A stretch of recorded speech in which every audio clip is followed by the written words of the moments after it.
Ricardo, our next speaker, has begged me to be very brief, but I'm going to impose on his time a little more than he wishes, I think, but only a little. Ricardo is a wonderful friend of the land. He is a senior scientist at the Union of Concerned Scientists, working on a program on shaking up the policy and education research environment on agriculture in the United States. He is a PhD agronomist, got his PhD from Iowa State University, and taught for many years at Iowa State in agronomy. But all of that is to say very little about who Ricardo really is. And Ricardo is a man, I think, who is unusually, has the unusual gift of being able to move between many worlds. And he grew up as a trilingual child. And he is an American, but he grew up much of his childhood in Mexico with his father was part of the very proud tradition that came out of the changes of the Mexican Revolution of being a rural school teacher, and his mother a German-American missionary. He comes from his father's side from the Zapotec culture, and so as he grew up speaking English, Spanish, and Zapotec, and moves between those worlds and many, many others. And we are very, very pleased to have him. I'm just going to say a couple of little words. I happen to have been able to spend some time with people in Zapotec villages, and they are one of those folk who charm you. They are much studied by anthropologists, partly because of the unusual role of women in Zapotec culture, the unusually strong role of women. Partly because they are a very significant part of the story of ancient Mexico. If any of you have been to Monte Alban, that is the Zapotec ceremonial site in city outside of Oaxaca, a great achievement. And they are also part of that terrific tradition that I spoke of yesterday of agricultural innovation. But when I arrived at my first Zapotec village, I was greeted at 4 in the morning with a large bowl of coffee with cinnamon in it. So in that spirit, let's welcome Ricardo Salvador.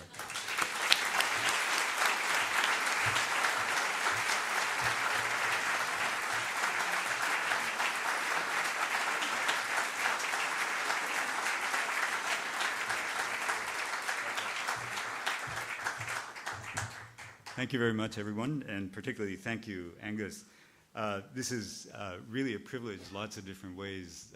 This podium is a hallowed spot. I never in my entire life thought that I'd be standing here for any reason whatsoever than to maybe sweep it or something like that. When I started coming here as a graduate student many, many years ago. And so the scientific staff here at the land have been an inspiration, doing very rigorous and very inspiring work. And of course, the vision of this place is legendary. So what I would like to do is completely unrehearsed, because something that Angus didn't tell you is that when he got up yesterday, he gave my talk. And, you know, it was completely my shtick. And so I've had to go try to figure out something else, and we'll see how this goes. But let me start out by telling you that Wes did give me an assignment. I was flitting around someplace in California a few months ago, and I noticed that I had voicemail late at night, and I heard Wes's mellifluous voice saying that he would like for me to come and speak here, and he gave me this assignment. He said, I would like for you to speak about institutionalizing ecological worldview. Click. So, the good folks at the land who are veteran planners of this event have been trying to get a title out of me. And every time that they wrote, I said, well, Wes told me what to talk about. You already know, talk to Wes. So I'm going to try to address this, but it's going to be a winding path. And the reason is that as I thought about this, I think that the punchline is this. What that put me in mind of was a very inspiring passage that I read many, many years ago, way back in the 80s, written by Willard Cochran, whom many of you may be familiar with.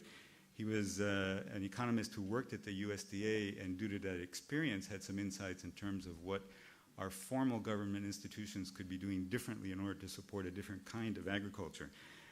And in the 80s, he wrote this passage: research is needed to develop new technologies and production practices that are consistent with sustainable farming systems and that can make sustainable operations more profitable. This is an area of research that has been largely ignored by the USDA and the colleges of agriculture over the years. This must be corrected by mounting a major research and development effort and support of a sustainable agriculture. And when I read that several decades ago, so approaching 3 decades ago, I could see that vision. What if our formal institutions, the colleges where the worldview of people that will be launched into the private sector and into farming and ranching and become teachers and researchers themselves, what if that worldview were ecological or sustainable to begin with, and therefore that was the worldview that they transmitted, such that policies and government and business models in the private sector reflected that? There's a very inspiring vision to hear from someone that had actually been within the system. And so the punchline is, I don't think we can do that, and here's the caveat, yet. I think that is a very important goal, but the transformations that need to take place in order for it to be the right time, where the confluence of lots of different things that need to happen all converge so that this is the outcome, and the ecological worldview, the view of the interrelationship of all organisms here for mutual benefit, given the world that we live on, becomes the controlling vision of our institutions. So the time doesn't seem to be right yet, but I want to explore this with you, and if you want to rebut, I'll be really interested in rebuttals, because rebuttals to that thesis that the time is not right, of course, are all kinds of good news. So let me begin by asking you to either close your eyes or to just look off in the distance and think about a time that may seem like it's a long time ago, but really isn't. So it's the year 1762. And there's a major development occurring that would influence this continent, and actually the ripple effects would influence the entire planet. So let me read you some headlines here about the place where we might go with this. This has actually been a subject of several side conversations with folks since I've been in Kansas for the last 3 days. Here's a headline: Garden City, America's Future. Or, as small towns wither on plains, Hispanics come to the rescue. Or how about this one? Southwest Kansas town, a microcosm of Hispanics' gain in the state. Now, if the future of the Southwest of the state of Kansas had been written in that year of 1762, or in any intervening time up to about 1800, the prominence of what we call, quote, Hispanics would have been expected. It would not have been a surprise. Because as you know, 1762 was the year that Francisco Vázquez Coronado de Luján actually got around here, not very far from here, either here or just a few miles down the road, looking for Quivira. He considered his expedition a failure.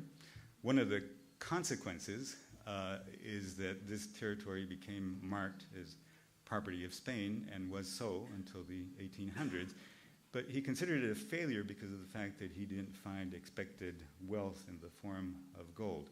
Now, I don't want to speculate too much about the following. I think he recognized that there was tremendous wealth in the area that he traversed in the southwest of the United States in general, but particularly once he got into the plains. Because he came from a ranching family, and there's no way that any rancher could come across the prairies and not realize the natural wealth of this place. And in particular, he actually reports, as Angus described yesterday, these Spanish conquerors were consummate chroniclers of their experiences. So he reported having seen these massive herds of what he called cows, the bison herds. So he clearly was aware of the vast wealth that was here. In fact, it may have been overwhelming. He may have thought of that as a vast store of wealth for the future, and because ranching is hard work that requires patience, because you're rewarded for long-term management, he may have thought that's not what he was looking for. He had that back at home. He was looking for gold, quick wealth, quick rewards for his hardships. So he considered it a failure and returned home, died a broken man soon after that expedition, which was not a failure on many counts, and that's a separate topic. But I mentioned this because that was a signal event in terms of, quote, discovering or, quote, opening up these territories and the worldview, the mentality that these individuals brought with them to this part of the world. By the time that I end, I would like to end up with the mentality that actually existed here before the coming of these individuals, because it's germane to what the Land Institute is attempting to recover and what all of you then are trying to support. So there was another event that occurred in 1762 that I actually want to mention, and we'll leave this here with that precedent of the Spaniards having become the very first absentee landowners in this area of the heartland. Because they basically forgot it because they didn't find gold here. Eventually just traded away to the French, and from there it became U.S. territory. So here's the separate development. And that same year, there was a very important book published. So important that I think it is kind of a marker for how well all of us understand the history of agriculture. I remember spending many delightful hours in the rare book collection of the Library of Iowa State University, poring over this in limited 2-hour blocks that I was allowed to look at the book. And it was a facsimile version of a book that was published in 1762. These days, you can go and find this online, and the version that you'll find online is the PDF photographed version of this book that was owned by President Madison. And you'll see his inscription on there. So at the time that it was written, and at the time that this nation was colonized from the east, because there was the colonization from the west and from the south by Europeans, this book was tremendously influential in forging the worldview that Wes is already asking questions about replacing by institutionalizing a community-based, ecologically based worldview. So that book is The Horse-Hoeing Husbandry, or An Essay on the Principles of Vegetation and Tillage, designed to introduce a new method of culture whereby the produce of land will be increased and the usual expense lessened. The author of this book was a lawyer by the name of Jethro Tull. Now, you're giving away your age, by the way. Because you don't know Jethro Tull because he wrote this book. So this book was written and, in fact, was a major contributor to the heyday of the British Agricultural Revolution. Now, this was a period that foreshadowed what we now are calling industrial agriculture. In fact, the major contours of the industrial agricultural revolution were shaped during this period of time, which is a period of time in the 17th and 18th century, which now put together with the history of your country is the period of time when folks from Northern Europe and England are populating this part of the world. So they're bringing those ideas and the very latest technologies, and this book is influential in terms of their understanding of agriculture. So productivity was boosted tremendously during that period of time in England for a confluence of reasons. Many different things coming together, each with independent causes, but making it possible that productivity of English agriculture grew tremendously, almost by about 3 times during the period of time. So the confluence of factors were these. One was tinkering, mechanization. I'll tell you a little bit more about Tull's interest in that in just a little bit. The replacement of fallow periods with crop rotation, including leguminous species. That was an innovation that came out of Holland and jumped across to England. The consummation in England of a process that had begun in the medieval period of removing the commons and creating enclosures that then allowed farmers to become the prototype of what today we know as capitalist farmers, basically investing in their private property and then storing their surplus and then having the ability to avoid having to sell at low price into a saturated local market and transporting to distant markets in order to sell. Those features began to take place during that period of time because of colonization And as Angus described yesterday when he stole my talk, he described to you that this was the period of time that due to colonization, the footprint of agriculture began to expand. As he very properly said, we'll do anything in order to overcome inherent limitations where we are, and that is the history of our species, including to the present moment, as you know, thinking seriously and making the plans to colonize the moon and Mars, explicitly to mine for minerals and to essentially spread ourselves into new areas. So one or two other factors of the boost of productivity during the British Agricultural Revolution that I'll point out to you was the expansion of drainage infrastructure that made formerly uncultivable lands productive, and then external fertilization. As Angus mentioned yesterday, this was a period of time that colonization actually made available vast stores of nitrates from Chile, all financed by England, as well as the guano of the western coast of South America. All of this imported to England helped to explain the boost in productivity. So this was the period of time in which Jethro Tull is reasoning about how to transform agriculture. So let me tell you a little bit about this gentleman's motivations. He was a gentleman farmer, lived in London, but was struck by gout and found himself having to spend more time on his farm. And he'd spent some time during his formative years in France and had seen some of the agricultural practices there that he, in many cases, misinterpreted and then adapted for use in England. But here were his motivations. He was landed gentry. He hated his workers. He wanted to find a way in which he could replace his workers. Now, I don't know how familiar this might seem to you, but he thought that they were costly, he thought that they were lazy, he thought that they were stealing from him, and so if he could replace them, he was highly motivated to do that. It was for this reason that he was a tinkerer. And so he invented a lot of agricultural implements, some of them which are still used today. Actually, you'll find them on this experiment station in this farm because he perfected what today we call the grain drill. But there's a different innovation of his that I wanted to talk to you about. So, as I've just described, management of fertility was undergoing a revolution at that period of time. Lots of ideas about how you manage soil fertility were being contested. And so, one of these ideas was that you essentially let the soil recover its strength. This was fallowing. One of these ideas was made possible by colonization, import your fertility, to be dramatically accelerated during the fossil fuel era. You'll recognize that everything that I described to you was dramatically accelerated by the fossil fuel era, which was soon to follow this period. But another thing that motivated Tull was that one of those theories about managing fertility was manuring. And he found the idea of manuring odious. And the reason, many of you may actually be familiar with the reason for this. So he reasoned the following way. So you're taking the excreta of livestock and you're applying it to the soil and you're planting your food crops into that. And somehow, because you interpret that that increases the productivity of the crops, you're accepting that the manure turns into your food, and so you're eating the manure indirectly in your food. What an odious idea. And so he came up with a completely different, testable proposition for how to manage manure. And that idea took over during the British Agricultural Revolution.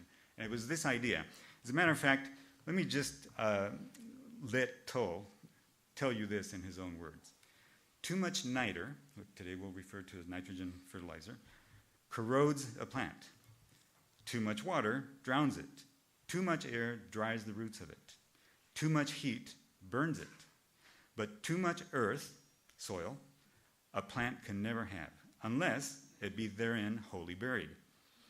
Too much earth or too fine earth can never possibly be given to their roots, for they never receive so much of it as to surfeit the plant. So, translation into modern English. The more finely pulverized soil the plant is embedded in, the better it is for the plant. Now, the reason for this is this. That which nourishes and augments a plant is the true food of it. Every plant is earth. So in his conception, the manure doesn't become part of the plant. Soil is becoming part of the plant. So every plant is earth, and the growth and true increase of a plant is the addition of more earth. Now, there's a chapter in this book which is on the pasture of plants, and what he means, what do plants graze on themselves? And his theory is that the plants themselves graze on what today a modern agronomist would refer to as the microcapillary surfaces within the soil. He had different languages for this, so this is how he put it. This pasturage is the inner or internal superficies of the earth, or, which is the same thing, it is the superficies of the pores, cavities, or interstices of the divided parts of the earth, which are of two sorts, natural and artificial. The mouths of lacteals of roots make their pabulum, their food, being fine particles of earth from the superficies of the pores or cavities, wherein their roots are included. Now, I know that this may seem far afield from what we're here to talk about, but the idea that Tull was propounding and which took over was that you could do away with manure. You don't have to eat animal excreta. As a matter of fact, he thought that the urine that was mixed in with the excreta actually literally burned the plants, and he had a scientific basis based on observation to claim that. So he was trying to find the true cause of fertility, and to him it was this. You have to understand that plants eat soil, and that plants have mouths in their roots, what he was referring to as the lacteals, today we call them the capillaries. So the lacteals have mouths, and the soil has to be so finely pulverized as to be easily assimilated through those mouths. So of course, cloddy earth is not going to be fertile earth because plants aren't going to be able to digest that very easily. So if you plow and plow so intensively that you pulverize the earth, you're increasing the fertility. Now, he invented a device.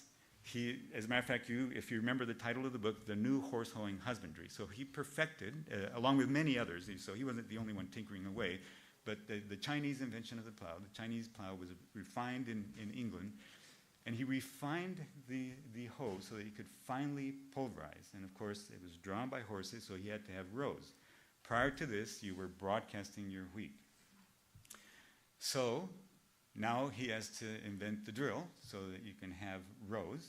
And so now you're pulling your hoe through the field, finely pulverizing intentionally that soil. And lo and behold, in what today we would call replicated trials, he repeated this in several areas with and without utilizing that technology.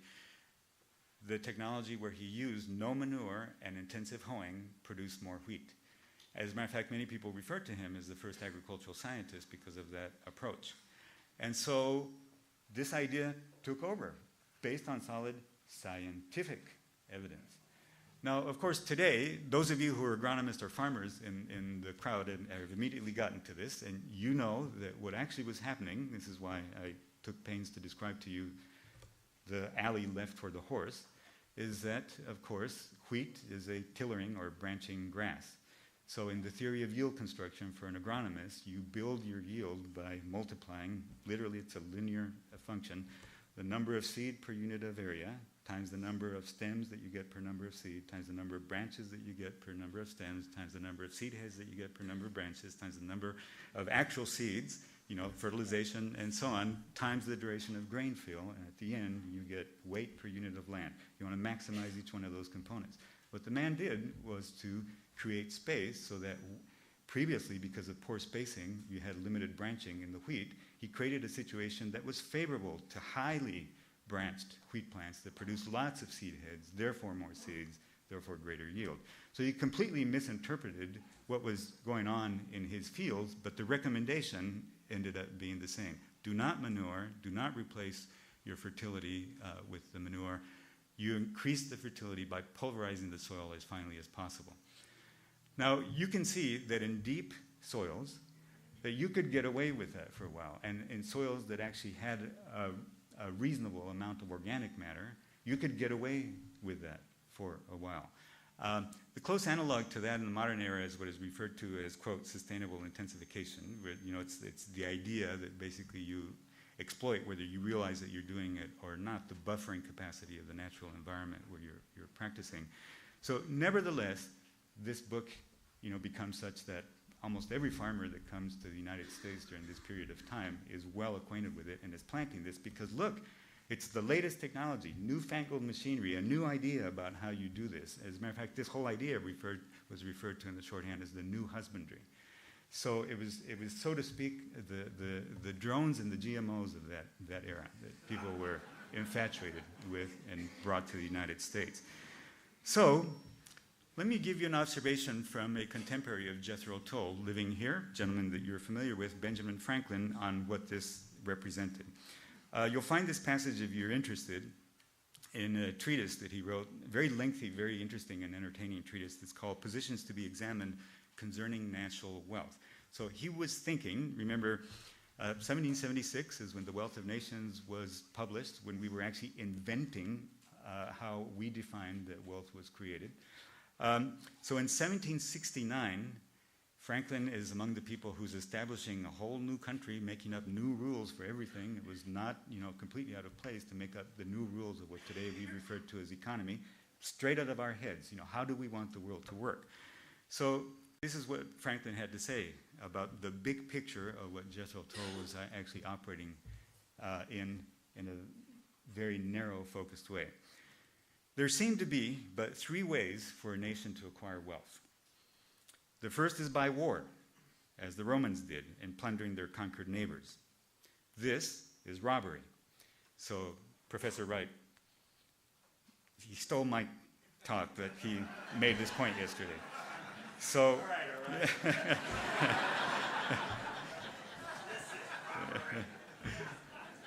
So, not to lose the point, one way for nations to acquire wealth is to conquer. The definition of empire building is to take somebody else's land. So Franklin is very clear about this. This is robbery.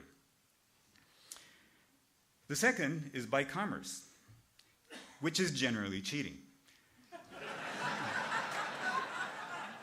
Now, this actually requires explanation because without the context of reading the whole treatise, you might actually think, well, was Franklin anti-corporate? And he was nothing of the kind. The explanation behind this is actually fascinating. He was trying to sort out how you could tell whether somebody selling you something at retail was asking you a fair price, so that you could bargain effectively. And what he was trying to get at, and this was actually just the punchline of a lengthy train of reasoning, was at that time, what a retailer could do in New England is hide how much it had cost them to get raw materials, either from the south of the United States, if we're talking textiles, or from across the ocean. And you had no idea what their raw materials cost, nor how much time they spent actually elaborating, the textile, the piece of furniture, the implement, whatever it is that you're purchasing. Therefore, you had really no notion whether a price was fair. So he was advocating for transparency in terms of being able to bargain effectively. And if there were not transparency, then commerce was cheating.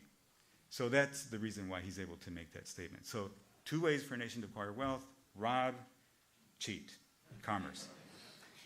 The third, by agriculture, the only honest way, wherein man receives a real increase of the seed thrown into the ground in a kind of continual miracle, wrought by the hand of God in his favor as a reward for his innocent life and his virtuous industry. Now, so obviously, this requires some deconstruction, but we also need to be very fair to Mr. Franklin.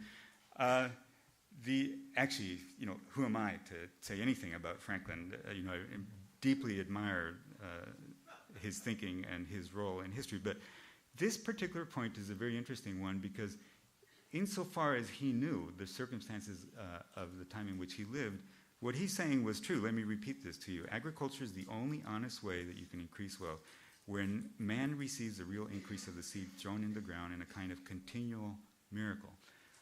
Before the fossil fuel era, this was a true statement. But of course, what we have done since the fossil fuel era is to turn agriculture into both war or robbery, as Angus described yesterday, and agribusiness and cheating, so that this statement is no longer true, at least not the entrenched system that we're talking about.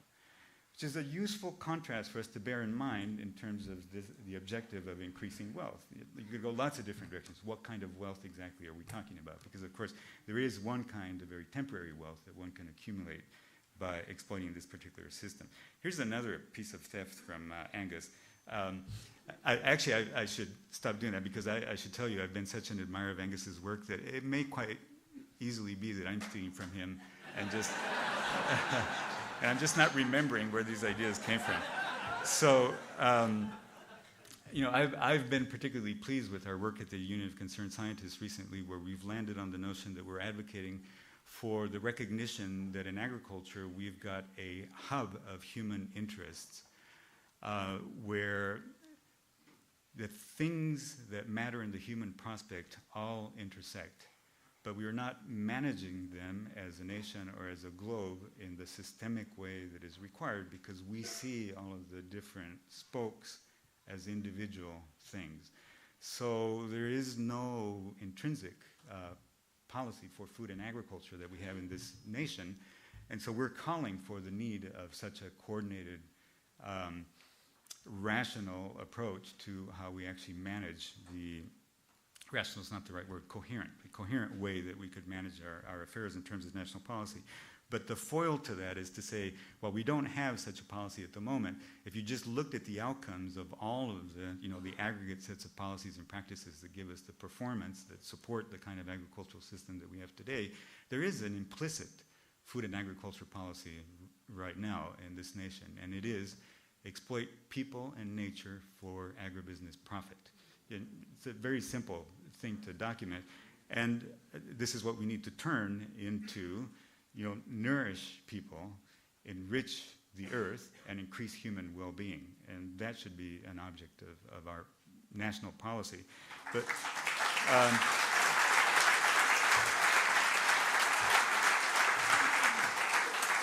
this was actually just a complete spur to refer back to Angus, because I discovered yesterday when he was being introduced that he got there first, as usual, because, there was this statement that he's been saying that today's agriculture, degrades the earth and exploits people. Angus? So, he's, as usual, been there way before. So, that is the big picture that Franklin had about the ways to increase wealth, and what we're here to do, per Wes's instruction, is to figure out how we institutionalize a different view of that big picture. So we have a lot to overcome. There are institutions, strong, robust institutions that support completely the opposite. Let me see if I can do this very quickly. They go to the core of what this nation is. And how this nation became what it is today. The sort of revolution, not in the firearm sense, but in the intellectual sense that is going to be required, is profound in order to institutionalize an ecological worldview. So let me share with you just a little bit of the reasons for this by looking at the foundations of the present institutional view of agriculture. We already heard a little bit of that. Now I'd like to quote Lincoln to you. Now, Lincoln spoke these words actually right about this time of the year, in late September, at the Wisconsin State Fair in Milwaukee. There's a Wisconsinite. The year before he became president. So in 1859, we have a president speaking about not only food and agriculture, fundamental worldview issues of agriculture. Fundamental as in foundation, literally. You'll see here in just a second. So he's speaking out in Wisconsin. At that period of time, that is the edge of the country. That's the Northwest. So we're dreaming these days at the Union of Concerned Scientists and with many of our colleagues that we could get the candidates for president to talk about food and agricultural issues. But here's Lincoln. He says at the outset, I should just tell you for context here that he didn't ingratiate himself with this crowd. Remember, at that period of time, everybody lives out in the rural environment, everybody's a farmer. So he goes to the Wisconsin State Fair and he says, well, I suppose it's polite for you to have me speak to you, and I suppose I should say nice things to you, but I'm not. And so he says this, my first suggestion is an inquiry as to the effect of greater thoroughness in all the departments of agriculture than now prevails in the Northwest. So let me just translate a couple of words. When he says greater thoroughness, there could be no more American idea. That's what today we call efficiency. And when he says all the departments of agriculture, he's not referring, there was no agriculture department at that time. He is referring to the different areas of activity within agriculture. So, greater thoroughness in all the departments of agriculture than now prevails in the Northwest, perhaps I might speak in America. To speak entirely within bounds, it is known that 50 bushels of wheat or 100 bushels of Indian corn can be produced from an acre. So, by the way, at that period of time, those are very high yields. So he's saying, we know we can produce a lot. Less than a year ago, I saw it stated that a man, by extraordinary care and labor, had produced of wheat what was equal to 200 bushels from an acre. But take 50 of wheat and 100 of corn to be the possibility. And compare with it the actual crops of the country. So he's actually not ingratiating himself, he's actually scolding folks. So he's saying, compare it to what you folks are actually doing. You know, here's what it might be, but here's what you folks are actually accomplishing. So he says, let's see, many years ago I saw it stated in a patent office report that 18 bushels was the average crop throughout the wheat growing region of the United States, and this year an intelligent farmer of Illinois assured me that he did not believe that the land harvested in that state this season had yielded more than an average of 8 bushels to the acre. The brag crop I heard of in our vicinity was 2,000 bushels from 90 acres. Many crops were thrashed, producing no more than 3 bushels to the acre. Much was cut and then abandoned as not worth threshing, and much was abandoned as not worth cutting. As to Indian corn, and indeed most other crops, the case has not been much better. For the last 4 years, I do not believe the ground planted with corn in Illinois has produced an average of 20 bushels to the acre. Now, it is true that heretofore we have had better crops, with no better cultivators. I mean, he's really not ingratiating himself to these people. But I believe it is also true that the soil has never been pushed up to 1/2 of its capacity. So think of all of the different, this is just rich so many different ways. These imported crops with a Jesuitian vision of how you manage fertility are not doing well. And Lincoln is saying we need greater efficiency. You people need to push the soil, need to push it to closer to its actual productivity. Now, this is a very interesting address. Those of you interested in Lincoln's views should go to this address, and you will see that there he actually envisions that there might be institutions that actually increase the greater thoroughness or the efficiency one by one in all the departments of agriculture. He's predicting a land-grant university. One department would worry about just the bugs. One department, and he describes this very well, you need to think about the traction and the utilization, the investment of energy, so that when you invest in traction, the horse, he was thinking of that time, and now this would apply to tractor, is utilizing the minimum of energy necessary so that you harvest a net amount of energy off of the product of the field. He's espousing such ideas as you need to control weeds and have a pure monoculture in your corn and your wheat, because the fewer weeds you cut and bind, harvest, then the more efficient your harvesting operation was, because you're getting just the wheat. I mean, thoroughly modern ideas. So at this time, really innovative ideas. Now, of course, the difference between Lincoln and most other people who may have been thinking in the same vein, you know, and I'm sure almost everybody on the pointy end of a plow was thinking there's got to be a better way. So the difference between those folks and Lincoln was that he got into position the very next year where he could do something about this. He did institute that land-grant system throughout the entire nation. He did institute a Department of Agriculture. He did sign a Homestead Act, which actually validated the robbery that Angus was telling us about. We could go on, you know, the Intercontinental Railroad and so on, that actually eliminated distance and time and made it possible to actually do long-term transport. So the man was at the foundational stage of creating the worldview that we're trying to redefine at the moment. But we have been literally drinking this mother's milk for 150 years. This is how we congratulate ourselves by meeting an ideal. It's essentially fulfilling what Lincoln envisioned, and his cohort at that period of time envisioned 150 years ago. At meetings like this, but organized by different organizations, not far from here, you'll worship when verses like this are read out. Now, let's talk about this idea of a different viewpoint. And what I want to do is to get to what the viewpoint was here before this whole way of thinking was transplanted with the transplanted crops.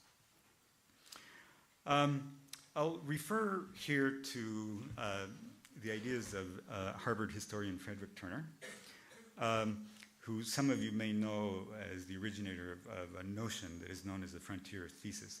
And the frontier thesis was the notion that as colonists, as the European explorers moved further inland from the East Coast, because he's referring to Northern Europe colonists, and I keep pointing that out, if you'll just go back to my first remarks, because if you come from a different part of the world, you understand a completely different story of colonization of the continent, and even a much more ancient story of the colonization of the continent from the south and the west. But we'll just stick to this.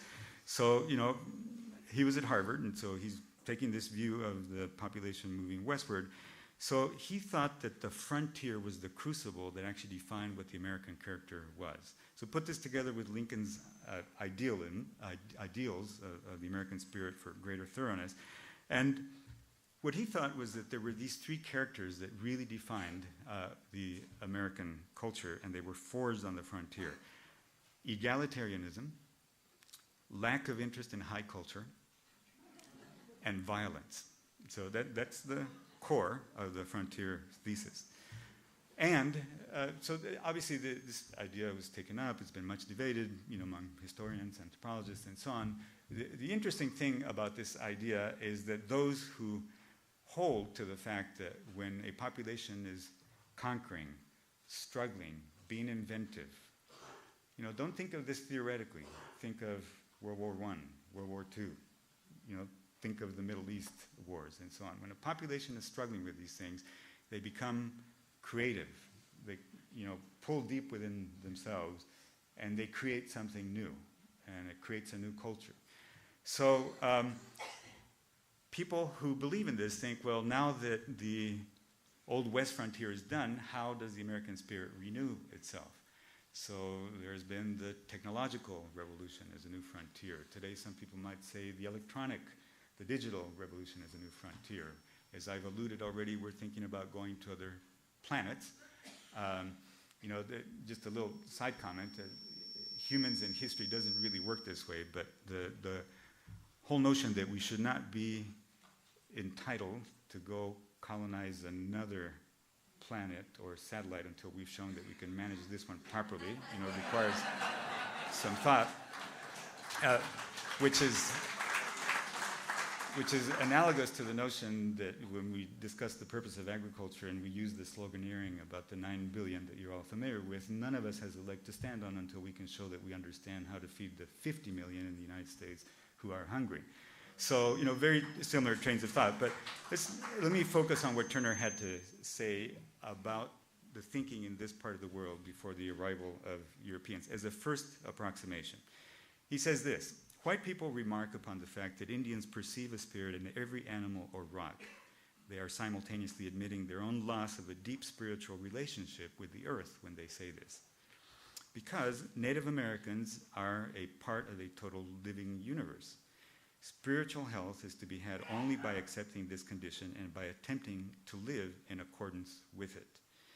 So what he was contending was that was a healthier view of the world. And he made this statement to wrap it up. Ours is a shockingly dead view of creation.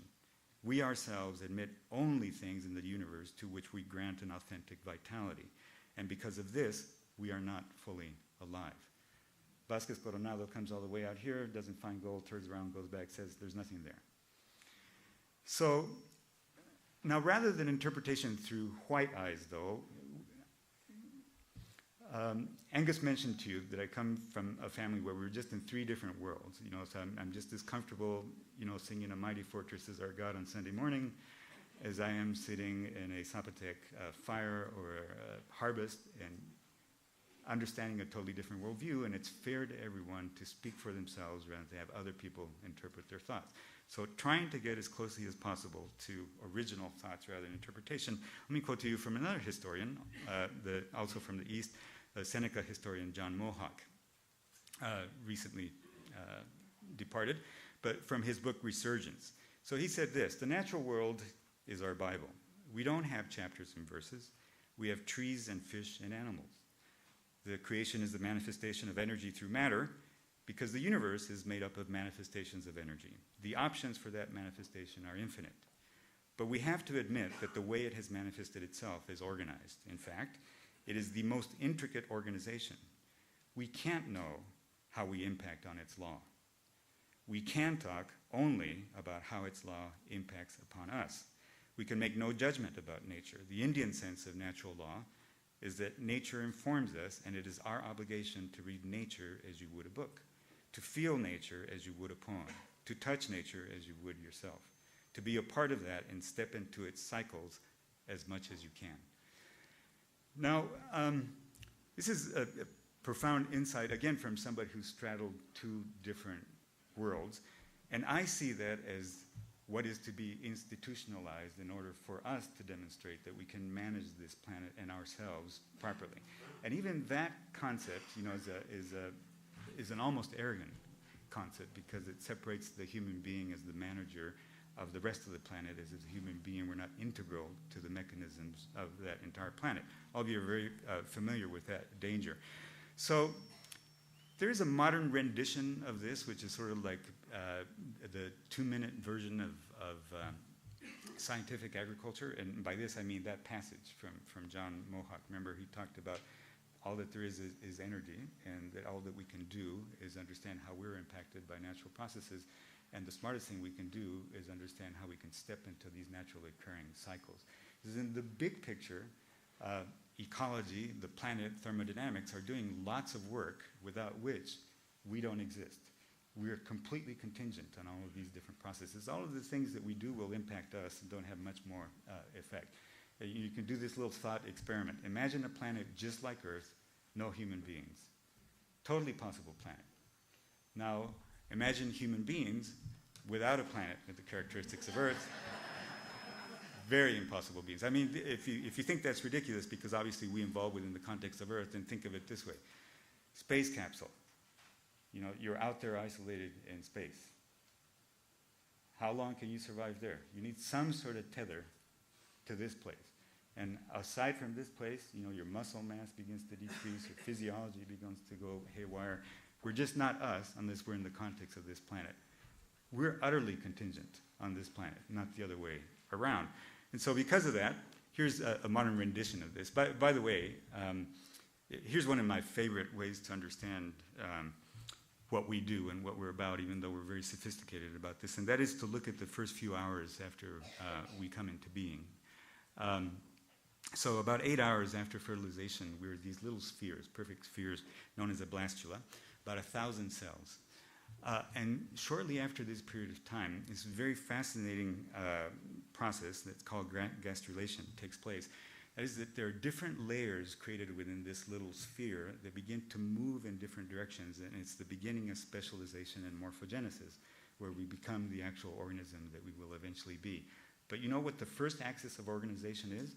On one side of this perfect sphere, there's a dimple that forms, and it begins to push through the center of that sphere to the other end. So the side that was left open when it began to form the dimple is your anus. The side on the other is your mouth.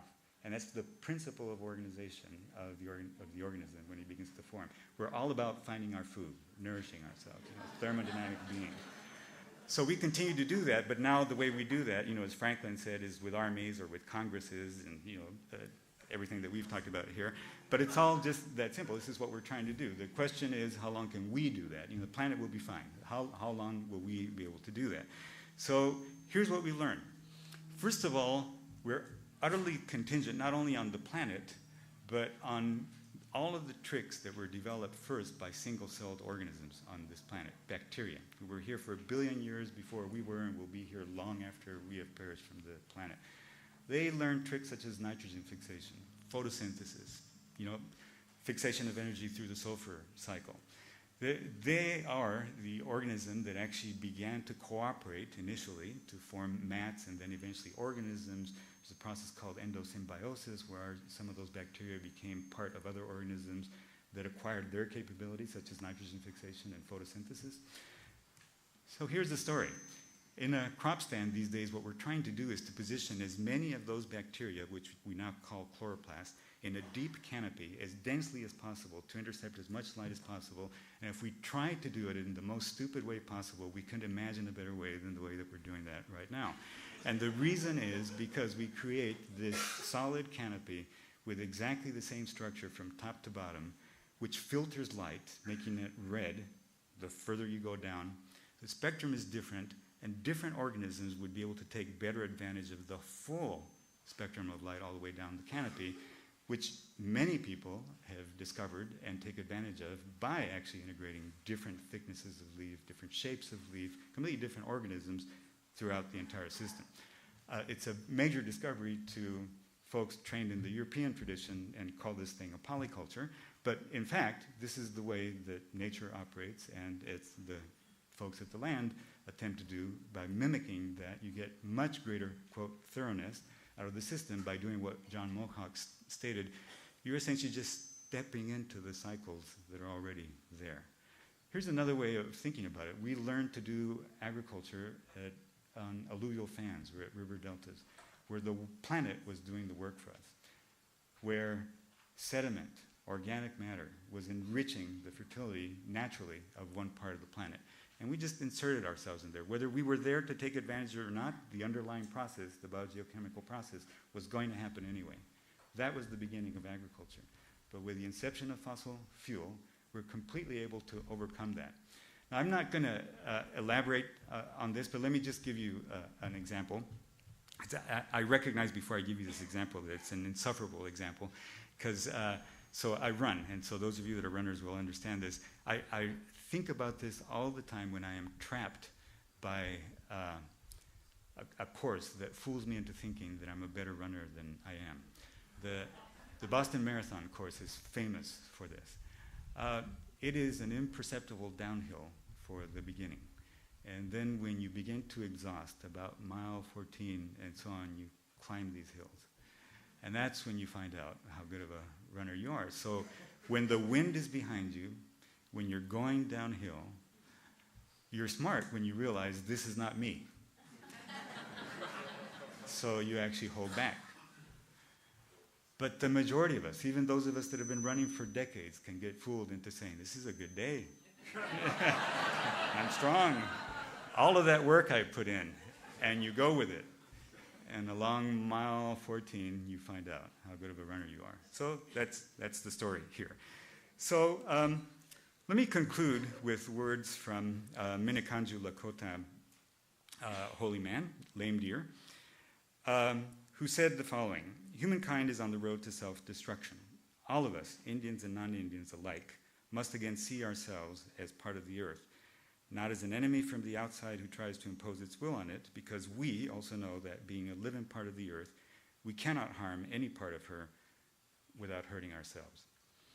So would that modern science would eventually become that smart, and that we institutionalize that. Thank you.